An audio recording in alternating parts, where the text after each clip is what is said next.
Bismillahirrahmanirrahim. Alhamdulillahi Rabbil Alamin. Wassalatu wassalamu ala asyrafil anbiya'i wal mursalin. Nabiyina Muhammadin wa ala alihi wa sahbihi ajmain. Assalamualaikum warahmatullahi wabarakatuh. So ngayon insyaAllah, Suratul Takathur, tafsir tayo ngayon, di ba, Sabado? Suratul Takathur, at ito ay ipinahayag sa Makkah. Ito ay mayroong 8 aya. Bismillahirrahmanirrahim. Alhaqumut takathur. Nilinlang kayo ng pagpaparamihan. Hatta zurtumul maqabir, hanggang sa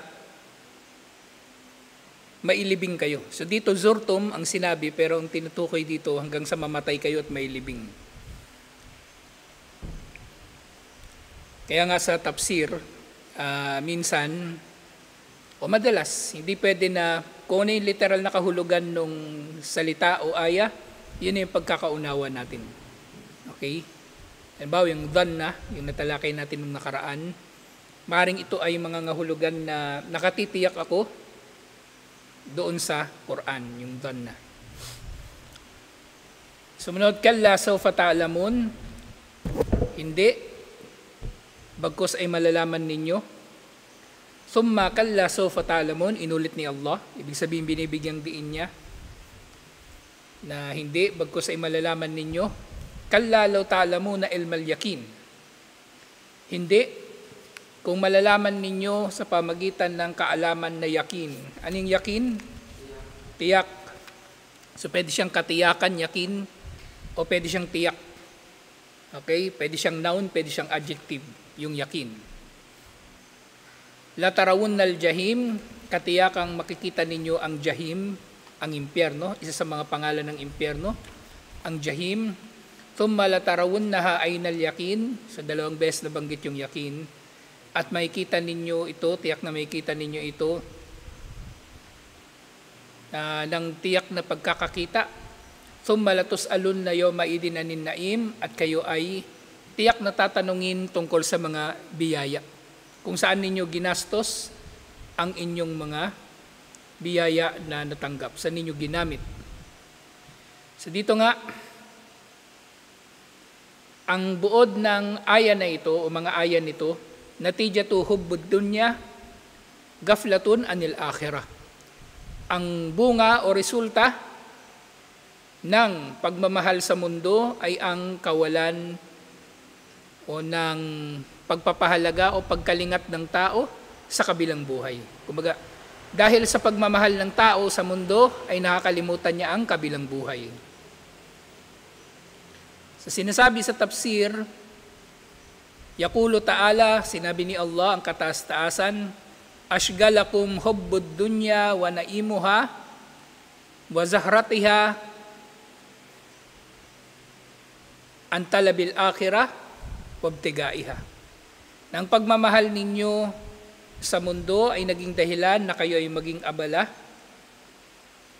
at kabilang sa pagmamahal sa mundo at kasama nito na umaabala sa tao, syempre yung mga biyaya dito, mga magagandang bagay dito, mga bagay na pinagnanasaan ng tao dito, yaman, pagkain, paglalaro, babae, mga gamit, kotse, cellphone, kung ano-anong pinagnanasaan ng mga tao. Lahat ng yun ay umaabala sa tao na nakakalimutan nila ang kabilang buhay at hindi na nila ito hinahangad. Samantalang, mas dapat na hinahangad ng tao ang kabilang buhay, di ba? Walal akhiratu khairul laka minal ula. Katiyakang ang kabilang buhay ay mas mainam kaysa sa nauna. Kaysa sa naunang buhay dito sa mundo. Kahit ano pa yung yaman mo dito, mas maganda pa rin sa kabilang buhay. Pero syempre, kung palpak ka, kahit anong yaman mo rito, walang saysay yun sa kabilang buhay. Dahil magiging mas masama para sa iyo ang kabilang buhay. At sinasabi, وَتَمَادَى بِكُمْ ذَلِكَ حَتَّى جَاءَكُمُ الْمَوْتُ وَزُرْتُمُ الْمَقَابِرِ. At kayo ay magiging abala sa mga ito hanggang sa dumating sa inyong kamatayan. Ito yung isa sa mga tafsir nito. Ang tinutukoy dito mismong kamatayan, o kapag dinalaw ninyo ang mga libingan, na dinalaw ninyo mga libingan, wasirtum min ahliha, at naging kabilang kayo sa mga nakatira rito. So tinutukoy talaga sa hatta zurtumul maqabir, yung mismong kamatayan. Na yung tao, walang makakapigil sa kanya sa paghahangad ng mundo o pagnanasa, liban na lang sa kanyang kamatayan. Liban na lang siyempre doon sa kinahabagan ni Allah, ginabayan ni Allah, na hindi siya nalinlang ng mundo na ito. At mapabilang na tayo doon sa mga hindi nalilinlang ng mundo na ito na masyadong nagpapahalaga rito. Kaya ngayong hadith, di ba? Ad-dunya sijnul muslim, sijnul mu'min, wa jannatul kafir. Ang mundo daw ay piitan, kulungan para sa mananampalataya, para sa Muslim, at paraiso para sa kafir. Ginawa na nilang paraiso ang mundo nito. Na wag natin itong gagawing paraiso. Hangarin natin yung paraiso sa kabilang buhay. E syempre, hindi naman ibig sabihin nyo na magpapaka-ermitanyo ka rito. Hangarin nyo kung ano lang yung sapat para mabuhay ng marangal, inshallah. Marangal na hindi ka na mamalimos, hindi ka mukhang dugyot, yung basta marangal na sapat sa iyong mga pangangailangan, inshallah. Iniulat ni Imam al-Bukhari, fir rakaki minhu, sa Babur Rikab, ito yung chapter doon sa Sahih al-Bukhari, na napakagandang mabasa. Marami dito yung mga maikling aral. Siyempre mga hadith yun. Ano siya? Inilagay siya doon ni Imam al-Bukhari na mga hadith ng mga aral doon ay nagpapalambot sa puso, inshallah. Babur Rikab. Sinabi niya, o iniulat ni Imam al-Bukhari an Anas bin Malik, an Ubay bin Ka'ab. Iniulat mula kay Anas bin Malik at kay Ubay bin Ka'ab, kunna narahada min al-Qur'ani hatta nazalat alhaqumut takathur. Yani law kana li ibni Adam wadin min dahab. Na yung sinabi ni Propeta Muhammad sallallahu alaihi wasallam, kung ang anak ni Adan, kung ang tao ay mayroong lambak na napupuno ng ginto. Sa mga sahaba, pinaniniwalaan nila na o inaakala nila na ang hadith na ito ay aya. Pero ito talaga yung aya na tumutukoy sa ganitong pangyayari, yung alhaqumut takathur. O kaya ito yung kahulugan ng aya na ito. At ganyan din iniulat ni Imam Ahmad mula kay Abdullah bin Shakir. Sinabi niya, anhaytu ila Rasulillahi sallallahu alaihi wasallam wa huwa yaqulu alhaqumut takathur. Sinabi niya, pumunta ako kay Propeta Muhammad sallallahu alaihi wasallam habang binabasa niya ang alhaqumut takathur, nilinlang kayo ng buhay sa mundo. Yaqulu ibnu Adam, mali, mali. So sabi ni Propeta Muhammad sallallahu alaihi wasallam, pinapaliwanag niya yung hadith, pinapaliwanag niya yung aya. Sinasabi ng anak ni Adan, mali, mali. Aning mal? Yaman o kaya pera. E pag sinabing mali, yaman ko. So yun lagi yung sinasabi ng tao, ng anak ni Adan, pera ko, pera ko. Kumbaga. Pero karugtong nito, sinabi ni Propeta Muhammad sallallahu alaihi wasallam, wahallaka min malika illa ma akalta fa'afnait. Meron ka bang mapapala sa iyong yaman, liban na lang doon sa iyong kinain at kumbaga nakonsumo? Aw labista fa'ablate. O kaya mula sa iyong yaman, meron ka bang pinakinabangan liban pa sa isinuot mo? At naluma, kumbaga naluma yung damit. kanina pagkain na naubos mo, ngayon damit na luma sa pagsusuot mo, aw tasaddaqta fa'amdait. So meron ba sa iyong yaman na papakinabangan mo liban pa doon sa sadaka na ibinigay mo o kawang gawa na ibinigay mo at ginastos mo? So tatlong bagay ang tinukoy dito ni Propeta Muhammad sallallahu alaihi wasallam. So sa lahat ng yaman ng tao, walang saysay ang yaman kumbaga na hindi naman pinapakinabangan. Kung hindi naman kinain, kung hindi naman sinuot, o hindi naman ipinang sadaka. So ang yaman ay magkakaroon lamang ng saysay o pakinabang kung ito ay pinapakinabangan talaga.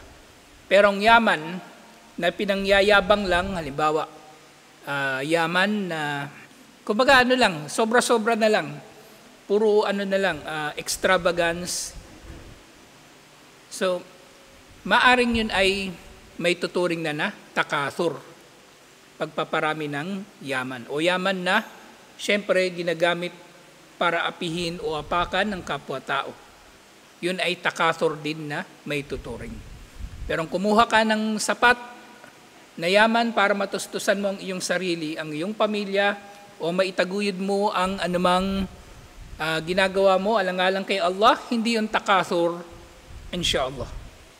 Hindi yun takathur. So technically, itong aya na ito ay pinapaliwanag nga ng hadith na ito. Na ito yung takathur, o yung takathur ay yung iba paliban pa sa tinukoy sa hadith na ito. Gayun din binabanggit, iniulat ni Imam Muslim mula kay Abu Hurairah, qala Rasulullah sallallahu alaihi wasallam, sinabi ni Propeta Muhammad sallallahu alaihi wasallam, yaqulul abdu mali mali, sinasabi ng alipin ni Allah, pera ko, wa innama lahu min malihi thalathun. So sinasabi niya pera ko, pero ang papakinabangan lang niya mula sa kanyang yaman ay tatlo. Okay? Maakala fa'afna, anumang kinain niya at naubos niya. Aw labisa fa'abla, o sinuot niya at naluma. Aw tasaddaqa fa'amda, o yaman niya na ipinangsadaka niya at nagastos.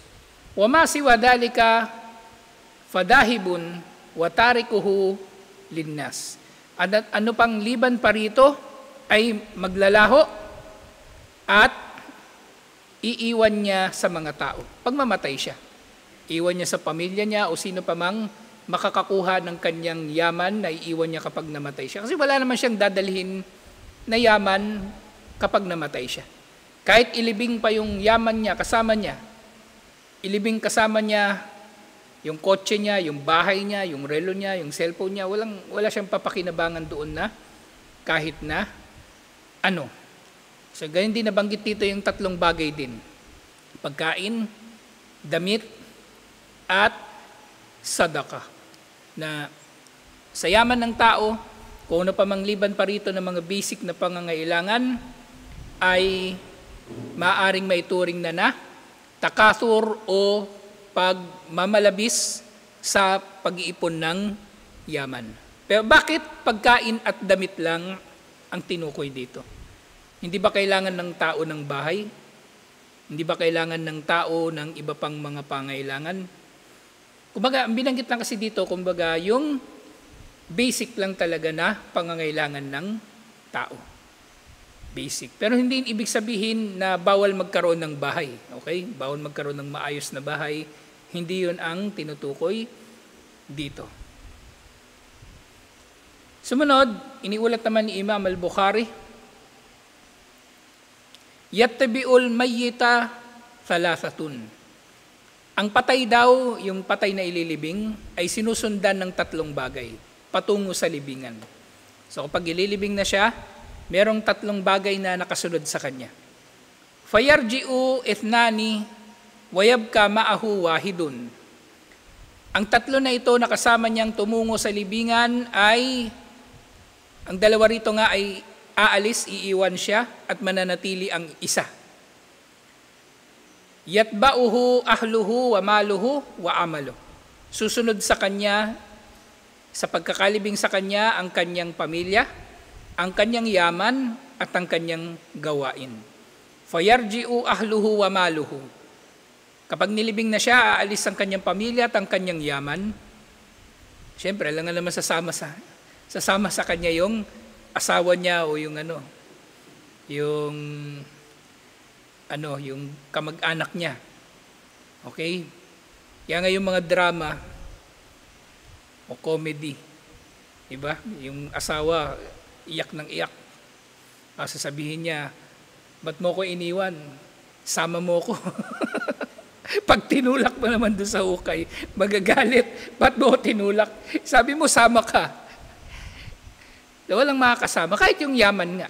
Okay? Kasi wala naman papakinabangan yung patay doon sa kanyang libingan na yaman. Okay? Kahit yung ginto niyang ngipin, hindi niya magagamit yun.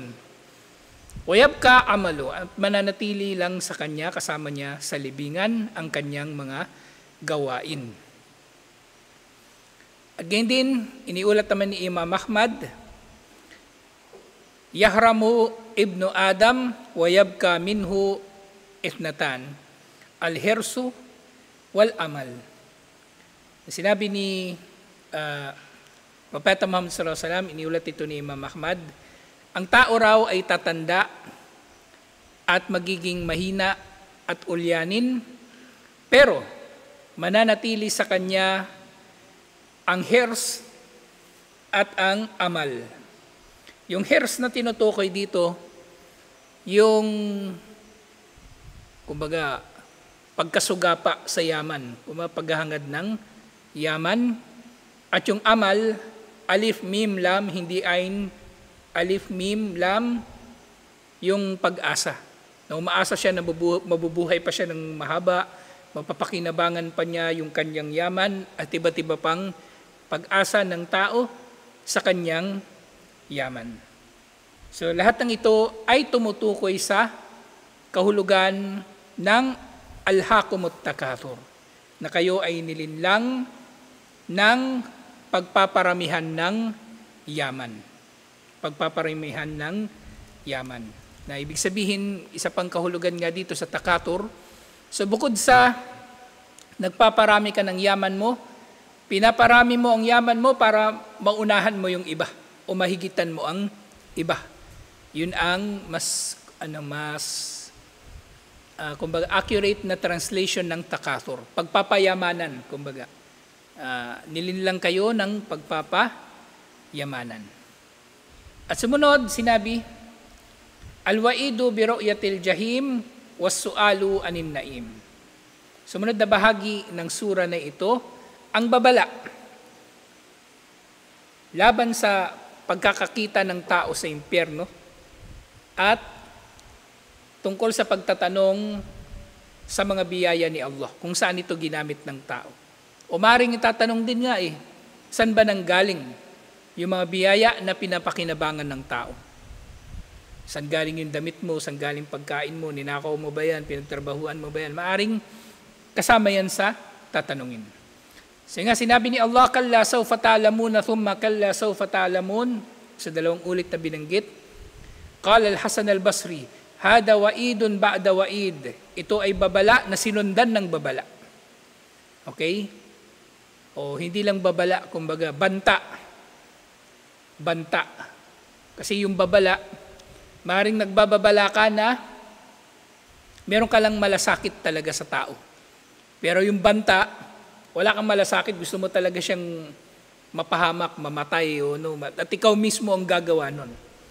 So ito ay banta ni Allah sa mga tao. Wa'id. At sinabi ni Ad-Dahhak rahimahullah, kalla sawfa ta'lamun, ya'ni ayyuhal kuffar, na ang tinutukoy dito daw ay ang mga kuffar. Di ba yung ta'lamun, ano itong ta'lamun dito? Mukhatab o mutakallim o gaib? Ha? Mukhatab ito. Kalla sawfa ta'lamun. Ta'lamun. So, mukhatab, ang tinutukoy daw dito, ang kinakausap ni Allah, ang ina-address niya yung Quran. Yung kuffar. So, ganito magbasa ng Quran, ha? yung iniisip nyo palagi, sino ba tinutukoy dito ni Allah? Sa tinutukoy daw dito, kuffar. O maaari din naman na pangkalahatan ng mga tao. Kasi kahit naman Muslim, di ba? Dapat binababalaan niya yung kanyang sarili laban sa anumang pagkakasala. Kahit shirk, kumbaga. Dapat babalaan natin palagi ang ating mga sarili laban sa shirk. Hindi porke Muslim ka na, isipin mo, ligtas ka na sa shirk. Maraming anyo ang shirk. Kaya dapat na nagpapakupkup tayo kay Allah laban doon. Yun nga, thumma kalla sawfa ta'lamun, ya'ni ayyuhal mu'minun. So yung unang tinukoy nga dito, yung kalla sawfa ta'lamun, bakit 2 beses daw inulit? Kasi yung unang kalla sawfa ta'lamun para sa kuffar, yung pangalawa para sa mananampalataya. So pareho silang kausap ni Allah dito sa 2 ayah. Wa qawluhu ta'ala, sinabi ni Allah, kalla law ta'lamuna ilmal yaqin, bagkus hindi, kung malalaman lamang ninyo sa pamagitan ng tiyak na kaalaman, ay law alimtum haqqal ilm, lamma alhaqum at-takathur an talabid dar al-akhirah.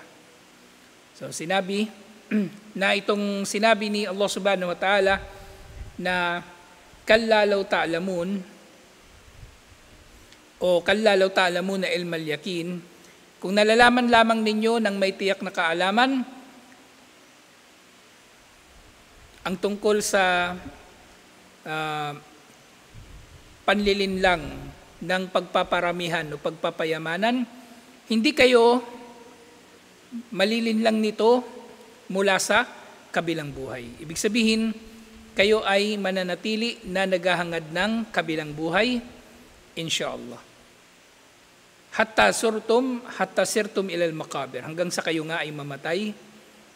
At sinabi rin, latarawunnal jahim, thumma latarawunnaha aynal yakin, tiyak na may kita ninyong impyerno at tiyak na may kita ninyo ito sa tunay na pagkakakita.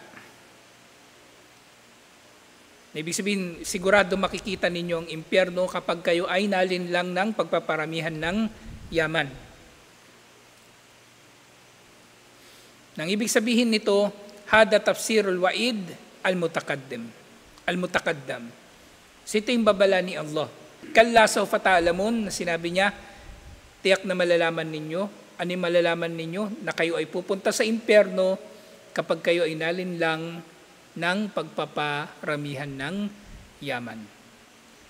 Wa qawluhu kalla sawfa ta'lamun thumma kalla sawfa ta'lamun, tawa'aduhum bihadal hal wa huwa ru'yatu ahli an-nari allati ida zufirat zafratan wahida qarra kullu malikin muqarrab wa nabiyyin mursal ala raqbatayhi min al-mahabati wal adamati wa muayanata al-ahwal ala ma jaa bihi al-athar al-marwi fi dhalik. So si Allah subhanahu wa ta'ala ay nagbababala nga dito na makikita ng mga tao ang impyerno, katulad ng makikita nila yung paghinga ng impyerno, na kung ang anghel daw ay makakakita sa impyerno, sinasabi ito ng mga scholar, kahit anghel ay mapapaluhod sa takot kapag nakita niya yung impyerno. Paano pa kaya yung tao? Kahit ang propeta makakita sa impyerno, ganun din. Mapapaluhod siya sa takot kapag nakita niya ang impyerno.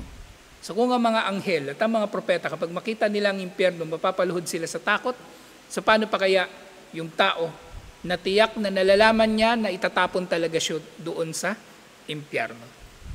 Okay? So parang yung ano yan nakita ka na ng panganib at alam mo na nanganganib ka nga talaga, madidisgrasya ka na. Nagmumotor ka, kita mo may butas, tapos hindi pa tumitigil yung motor. Diba, kinakabahan ka na. Mas lalo na to, impyerno na yun. Mas lalo na ito, impyerno na yung pupuntahan ng tao.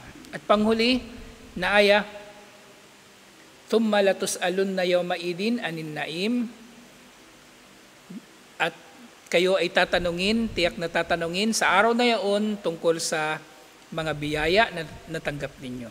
Ay thumma latus'alun na yawma idin an syukrin ma an'amallahu bihi alaykum minas siha wal aman wal rizq wa ghayra dhalik.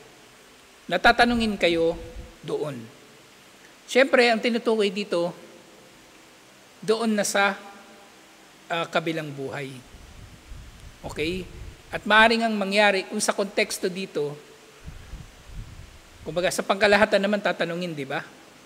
Pero maaaring mangyari na ang tinatanong din dito, o tatanungin din dito, yung mga nasa impyerno. Kumbaga, nandun sila sa impyerno, tatanungin pa rin sila, saan nila ginastos yung mga biyaya ni Allah. Kung nagpasalamat ba sila sa biyaya ni Allah, katulad ng kalusugan, kaligtasan at mga biyaya ni Allah. Na sinasabi na yung biyaya na iyon na natanggap nila. Saan nila ginamit ang mga biyaya na iyon na natanggap nila. Maida kabaltum bihi ni'amuhu min syukrihi wa ibadatihi. So tatanungin nga kung ang mga biyaya ba ni Allah ay pinalitan ninyo o sinuklian ninyo ng pagpapasalamat at pagsamba kay Allah. Okay? So yung pagsamba kay Allah pala, isa itong pagpapakita rin ng pagpapasalamat kay Allah subhanahu wa ta'ala. So merong hadith na iniulat ni Ibn Jarir na si Al-Husayn bin Ali As-Sudai ay nag-ulat na minsan daw ay si Abu Bakar at si Omar ay magkasama na nakaupo.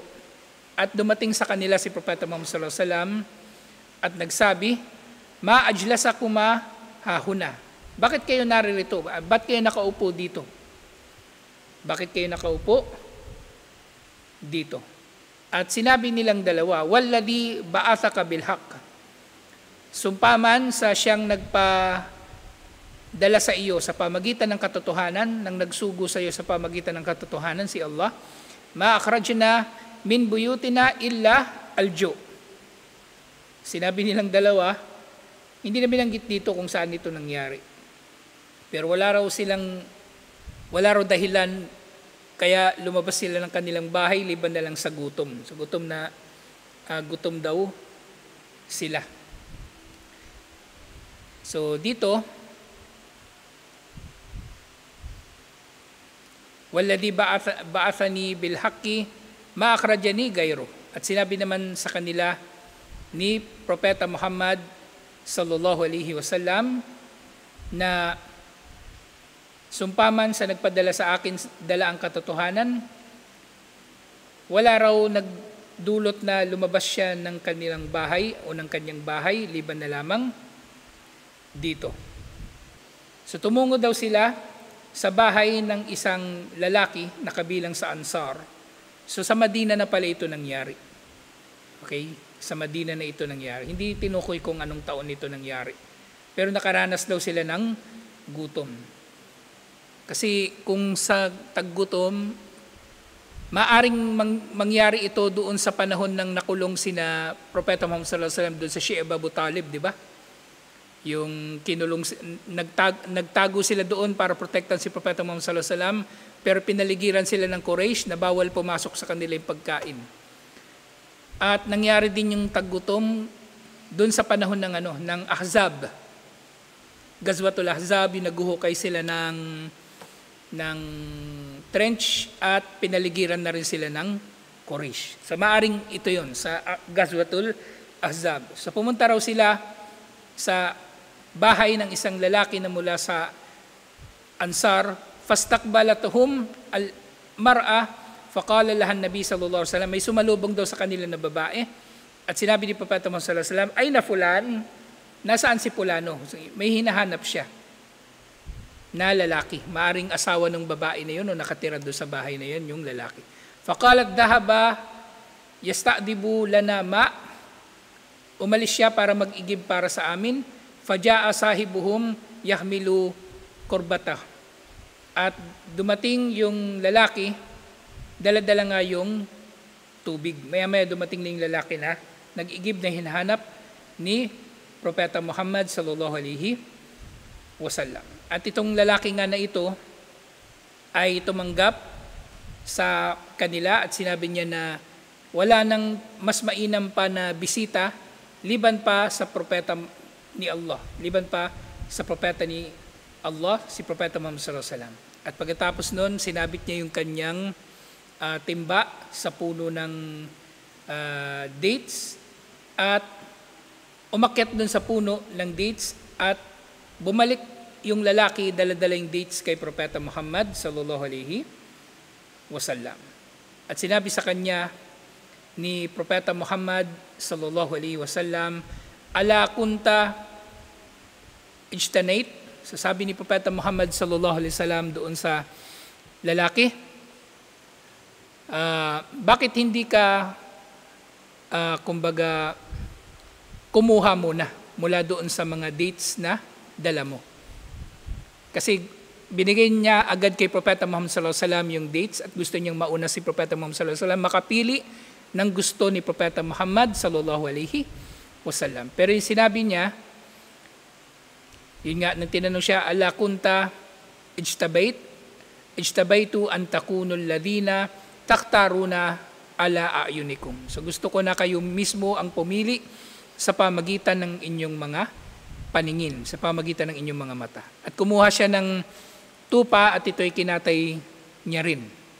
At sinabi ni Propeta Muhammad sallallahu alaihi wasallam, kumbaga itong Ansar, itong sahaba, tuwang-tuwa siya na dinalaw siya ni Propeta Muhammad sallallahu alaihi wasallam na gusto niya nang katayin yung kanyang tupa. Pero pinigilan siya ni Propeta Muhammad sallallahu alaihi wasallam. Sabi ni Propeta Muhammad sallallahu alaihi wasallam, iyaka wal halub. Huwag mong kakatayin ang kambing na o tupa na ginagatasan.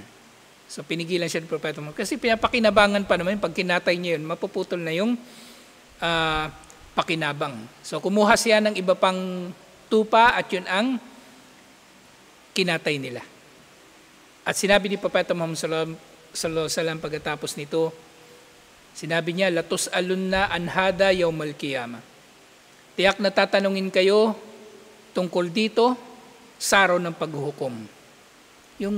Yung ginawa nila sa araw na yaon, na nagutom sila, tapos pumunta sila doon sa bahay nung Ansar, tapos yung Ansar, maaaring mahirap din siya, pero hindi siya nag-atubili na tanggapin ang pagdalaw ni Propeta Muhammad sallallahu alaihi wasallam.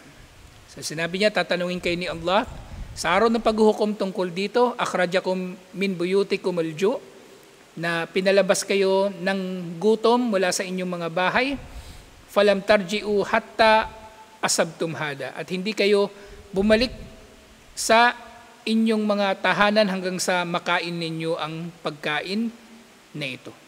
Fahada minan naim, at ito ay kabilang sa mga biyaya ni Allah. So ultimo ito, kumbaga pagkain lang, simpleng pagkain, tatanungin ni Allah sa araw ng paghuhukom. Okay? Simpleng pagkain na ito, tatanungin ni Allah sa araw ng paghuhukom. So paano pa kaya yung ibang yaman? Okay? Kaya nakakatakot yung manlalamang. Isipin ng tao, maliit lang na bagay. Tsaka itong isipin nyo, bakit pa sinabi ni Propeta Muhammad sallallahu alaihi wasallam na itatanong itong pagpapakain sa kanila ng lalaki? Wala namang masamang nangyari, di ba? Bakit tutuusin pa rin yun? Wala namang masamang nangyari, wala namang nanloko, wala namang nanlamang. Kusang loob na binigay nung brother o nung sahaba yung tupa, yung dates, pero tatanungin pa rin yun ni Allah. Paano pa kaya yung kapag yung tao ay nanlamang sa kanyang kapwa? Piso, 2 piso, kahit yun tutuusin, tatanungin ni Allah subhanahu wa ta'ala saan nanggaling, saan mo ginastos, at iba't iba pa. At yun nga, meron pang isang hadith, tapusin lang natin ito insyaAllah. Sinabi ni Propeta Muhammad sallallahu alaihi wasallam, ni'matani magbunun fihima kathirun minan nas as-sihhatu wal farag. 2 biyaya ni Allah na binabaliwala ng mga tao, ang kalusugan at ang bakanteng oras. Bakit ito nandito sa tafsir na to? Kasi di ba sa araw ng paghukom, tatanungin daw tayo ni Allah tungkol sa naim. Ang naim, plural ng ng ne'ma. Ne'ma singular, plural naim. Ang dalawang ne'ma, ne'matun. Ang dalawang ne'ma, paano? Ne'matani. Ito na yun, ne'matani magbunun fihima. As-sihatu wal farag.